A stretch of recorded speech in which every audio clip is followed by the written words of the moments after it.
It's a great pleasure to welcome Andre Nepgen, who is the CEO at Discovery Green. Firstly, welcome to you, Andre. How's it going? Good in you, Aki. It's a busy time, busy start to the year. Yes, absolutely. Now listen, I mean, we know about Discovery Vitality, we know about Discovery Health, Discovery Bank. Some people might not be familiar with Discovery Green. What is Discovery Green? Discovery Green is Discovery's renewable energy platform that basically gets involved in the procurement of large-scale renewable energy plants, and then we give that energy to businesses around South Africa. It's all renewable, so it's all clean, and it's very affordable. Fantastic. Okay.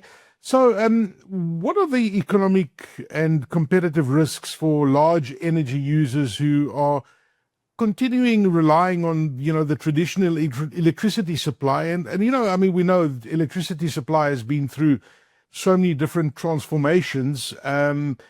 Instead of them securing that wheeled renewable energy today, now we hear a lot about renewable energy, a lot about wheeling, and, for organizations who are looking to gain that competitive advantage, it makes sense to look at these alternative options.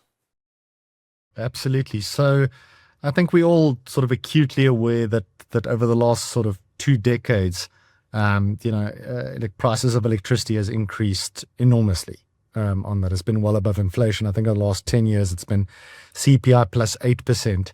And while we had a low cost of energy, 2 decades ago as businesses, and that created a massive mining and smelting industry, the economics of that is sort of reversed, and the pressures now on, and the cost of electricity is starting to hurt businesses. Now, we're also in a good point in South Africa, whereby 2 wonderful things have happened. One is the electricity market is now a competitive market where businesses can actually choose where they get their generation from and supplement it with different players. And that has allowed businesses to access renewables. Now, the other good thing, as I mentioned, is that renewable energy is at a point now where it is a lot more affordable than the traditional or the market prices. And this allows these large energy users to say, listen, I need to get my carbon footprint down. I'm worried about carbon tax. My CFO is not happy with the electricity costs, and here's an alternative. And that's really the decision that businesses are taking. Okay, so it makes complete sense. And of course, when you look at those fast approaching targets, the 2030 targets, they obviously play a big factor in all of this. And I guess also, it's so difficult to predict what the price of electricity is going to be in 5-10 years from now.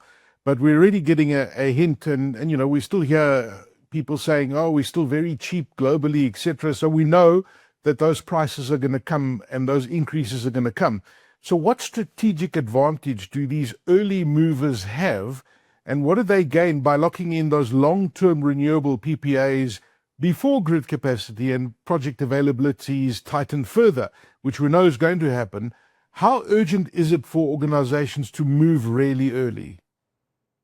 So it's becoming more so. It was important 2 years ago. I would argue it's probably, it's really important right now. So, when it comes to renewable energy, I mean, generally, businesses, the big benefit of it is that you get to lock in your price today. It's easier for planning, it's easier for managing, and you also can lock in your increases going forward as well.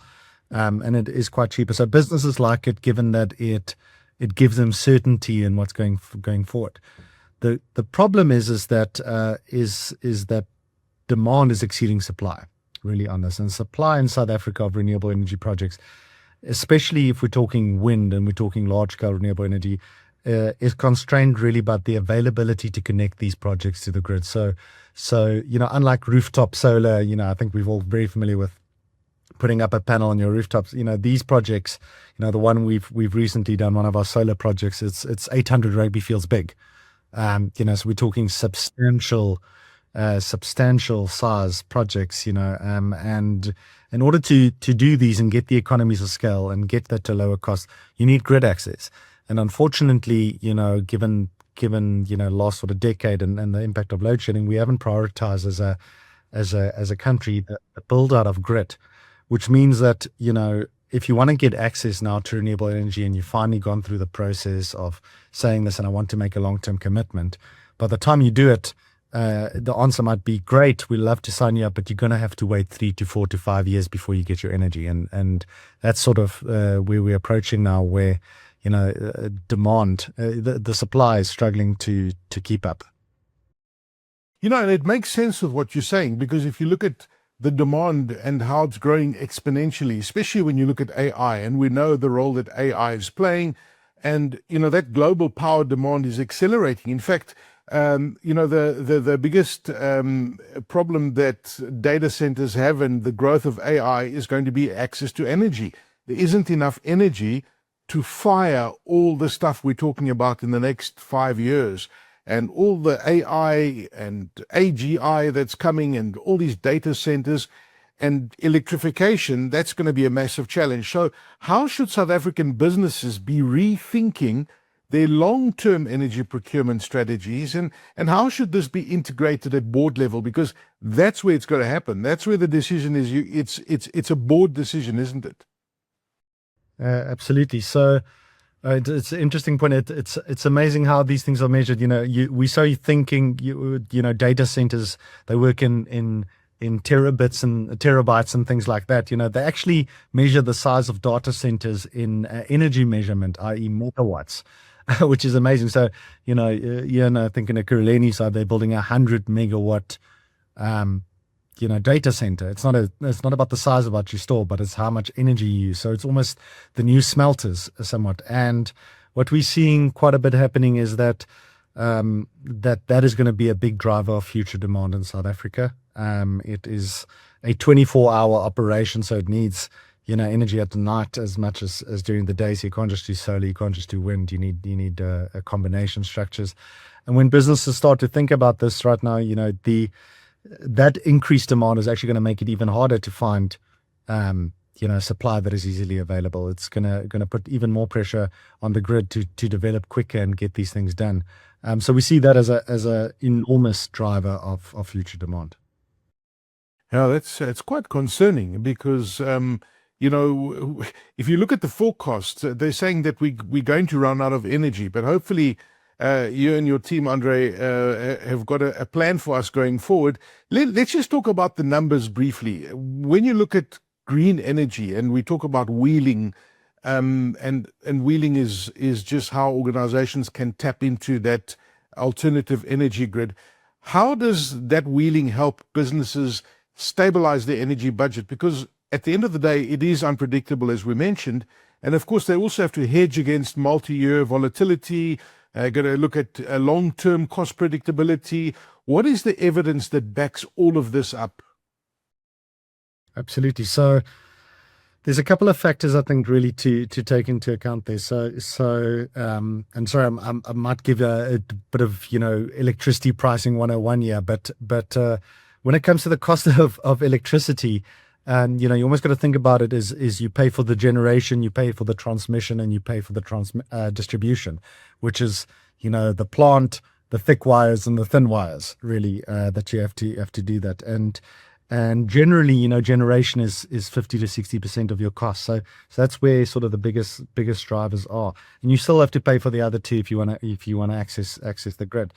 Now, what gives people a little bit of comfort around these renewable energy projects are that they are contractually limited in terms of where they can go. So, generally how these contracts work is, they come at a price, and these prices are anywhere between 10 to 40% cheaper than what people are currently paying. And then the contract actually says themselves that it's CPI linked for the duration of the contract. It cannot change. Now, if you're a business, that is, I think, enormously valuable, because there's value in the certainty, but there's always also value that historically your cost of electricity has been well above CPI, 2 to 3 times CPI. So anything that's below that, or if your prediction of the future is that electricity costs might actually increase above CPI, it's a massive benefit for you. And what we're now looking at, and now the next thing to really solve as part of this process, is to say, listen, currently renewable energy can replace a certain percentage of the amount of energy that you use. It's difficult to replace everything. We now got to find a way to get to a point where you replace the majority of your consumption with renewables, which is possible, but more difficult to do. Okay. All right. So at the end of the day, Discovery Green helps me as a business make it a lot more simpler, because let's be honest, it is complex and there's a lot of actuaries and people like yourself working these models out that bamboozle my brain. So how does Discovery Green's portfolio-based wheeling model simplify renewable adoption and really provide that greater reliability that I need as an organization compared to the traditional one-to-one project agreements, which there are out there, many of them. So how do you guys help me simplify the process? So, I mean, it's interesting, and this is, 2 years ago, this was the norm, and now the world is changing. So 2 years ago, most renewable energy wheeling deals were between large mines and a single energy plant somewhere in South Africa. So it was one solar plant, one wind farm serving one large energy customer, a Sasol, a Glencore, a Sibanye, large companies on that. That has really changed. Now, what we're seeing now is that about 8 out of 10 deals or 8 out of 10 renewable energy wheeling contracts now involve something called an aggregator or trader. And that is sort of where Discovery sort of fits in. The reason why it's very, very different is when you are in a sort of one-to-one relationship for your energy, if the wind doesn't blow and the sun doesn't shine on the one side, you're not getting the benefit. That's sort of risk one on it. On the other side, if you don't consume electricity, you have a shutdown, you have a maintenance period, you have something at your business premises that is requiring you not to use electricity. The way traditional renewable energy agreements work is that you kind of still have to pay for the energy. You have to pay for what is put out. So if the sun shines and the wind blows, it doesn't care that you don't use it. You still have to pay for it. And that has always been a risk. Now, what traders and aggregators do is to basically saying, listen, we've got a way to get rid of that risk so that you pay for the electricity that you consume, and we will help get rid of some of the volatility associated with wind and solar. And in doing so, giving you a much, much lower risk product that sits in the middle where you can basically focus on your business and get your energy sorted by a player that gets rid of, I always joke and say, you're not going to get someone who's going to stop manufacturing because the wind is low at this point in time in the Northern Cape. You can't work on that model. You need something that is more, your energy is taken care of, and that's really what Discovery Green and the aggregators do. Okay. So you've entered this renewable energy market at a market, this market was going through quite a bit of significant change. What are the biggest differences between the state of the sector 2 years ago versus where we are today? I mean, do we have a lot more stability today? Are prices more stable? Or, I mean, what's the sector like today? Sure. There are a number of factors that are playing out here. So, I mean, 2 years ago, if you want, 2 years ago, the ERA amendment bill, which is the act that kind of created this whole competitive market for electricity, was not in effect yet, which is quite amazing. To fast forward 2 years, you have the act in play. You have a wholesale energy market coming, like you almost think of it as like a JSE or a spot market for electricity. That's being developed now. There's the amount of competition out there in the market. Back then there were 3 or 4 traders. Today there's, north of 15 in the country. The level of competition, level of activity is really ramping up, which is exciting because obviously the more competition, the lower the cost of electricity. The other part is that the cost of electricity is also going through various changes. Everyone has always had the statement, the cost of renewables keep going down year on year. I think we've all seen that, cost of panels go down year on year. The cost of wind goes down year on year. What we've seen sort of over the last, I'd say more 12 months than 2 years, is actually a bit of a reversal of that. So we're actually seeing solar panel prices going up. We're seeing the cost of wind actually going up a little bit and the cost of projects on that. So we're almost at that, I think, inflection point where, and be careful to say we've reached the bottom, but I do think we're very close to it, of where, unless a new technology comes along, we're sort of at the bottom point of renewables. So there is no, I think, better time to get renewables, given that it's sort of at the bottom of that space, and the wait and see approach of waiting for you to get grid access and things like that just doesn't make sense anymore. It's the time is now. Yeah. You recently, I don't know how recent it was. It was just very recent. I don't remember the exact time, but you basically predicted that trader-led wheeling will become the dominant commercial model in South Africa's electricity market. Is that the case as it is right now? Are we fast approaching that? And why do you believe this will be the case? Sure. So I think we're there. If you look at 2025, we did an analysis the other day really on this, and it's approaching 90%. So all new generation projects built in 2025, about between 80 and 90% of them were bought by a trader or an aggregator in the space, always interchangeably, which basically means, and if you go sort of 2 years back before that, it's completely in reverse. And the reason I think really for that is, the traders have entered the space and the traders have taken away the risk, or have taken risk away from customers. They don't feel nervous anymore because these aggregators, if your consumption goes down, they can reallocate it somewhere else. If something goes wrong, they can reallocate it.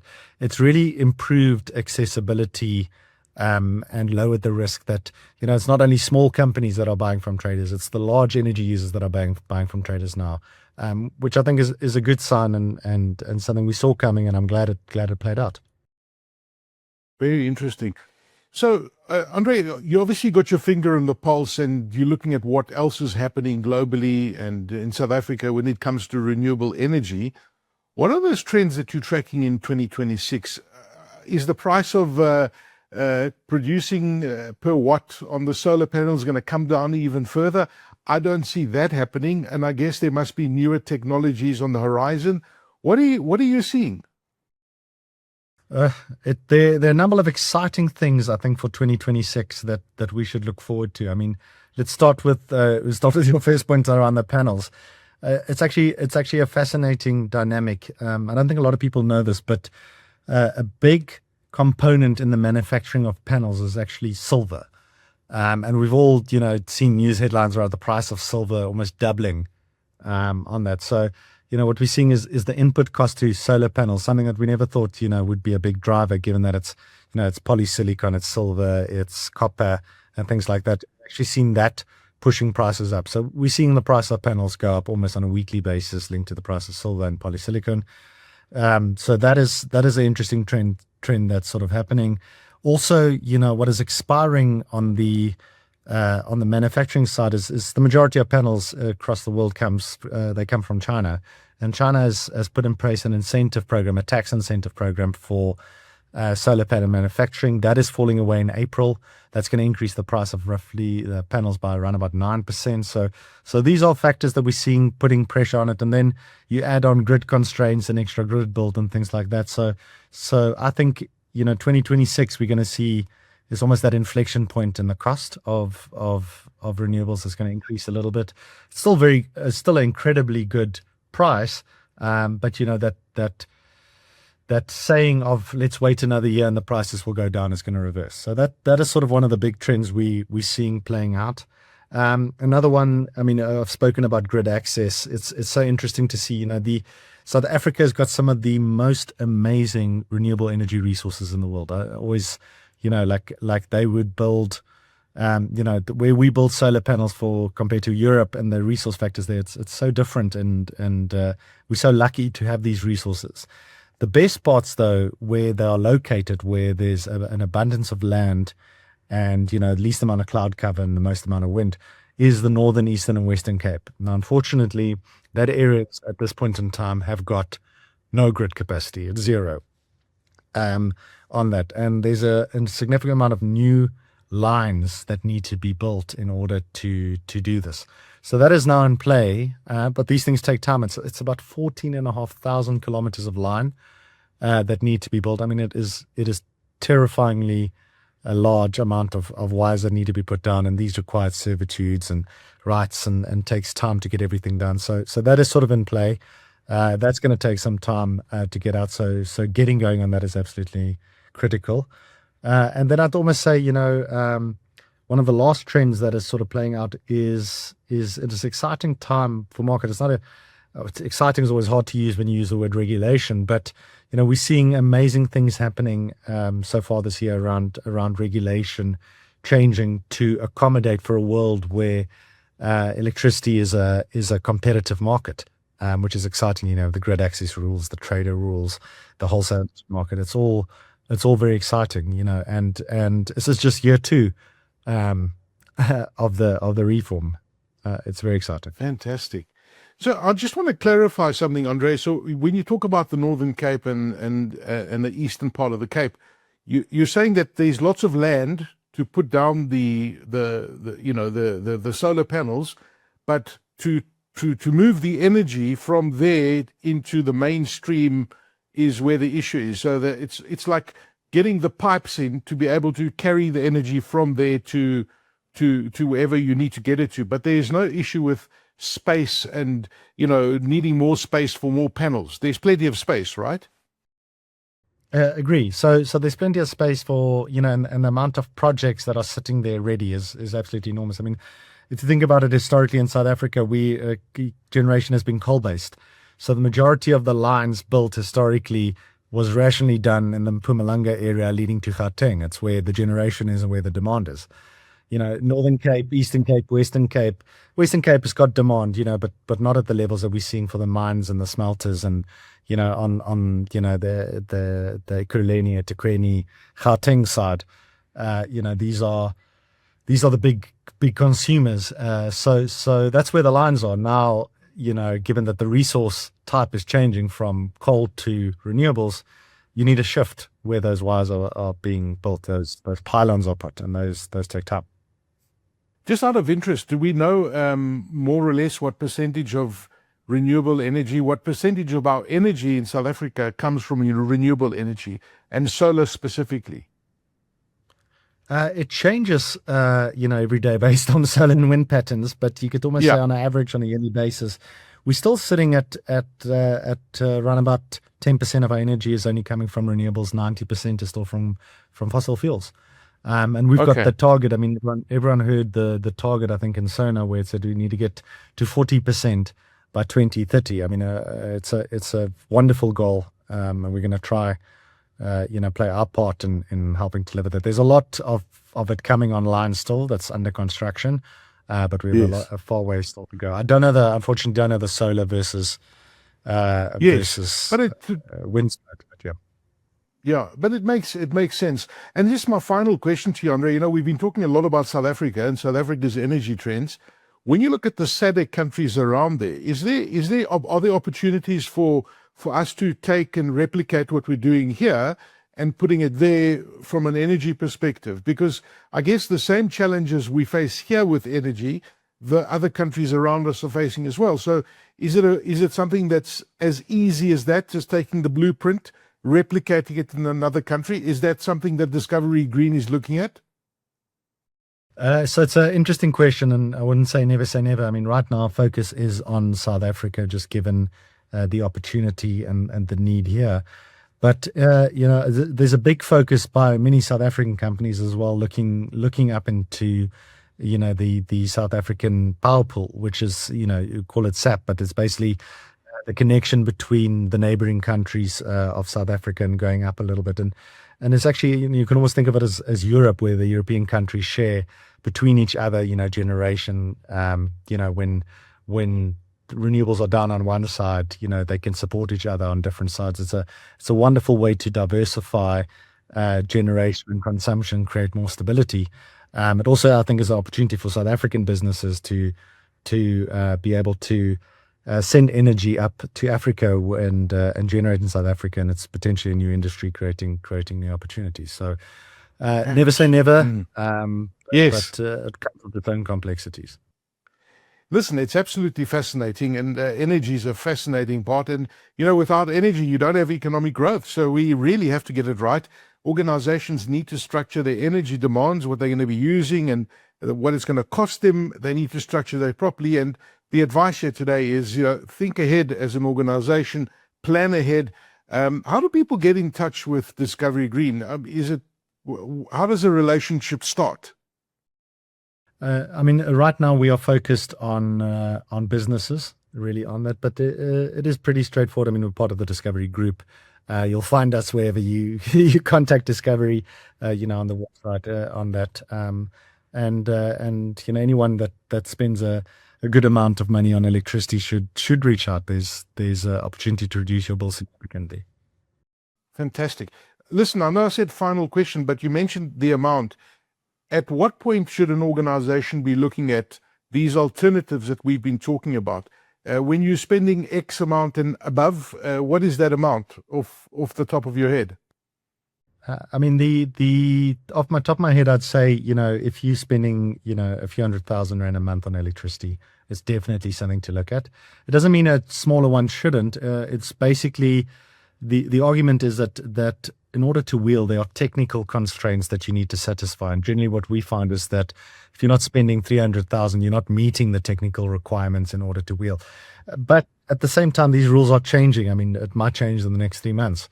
It's likely to, and then the conversation would change. But if you look at I'm continuing here, but if you look at where the rest of the world are, in Europe, and then to give you UK an example, you can switch who you get your electricity from at home, really on that. So there is an end point where you get to the smaller users, the homes, as well. Makes complete sense. Andre Nepgen, I've really enjoyed chatting to you, and I've certainly learned a lot about wheeling and, energy and alternative energy. It really is an exciting space to be in. Andre, thank you for joining us. Andre is the CEO at Discovery Green. Appreciate your time, sir. Thank you, Aki.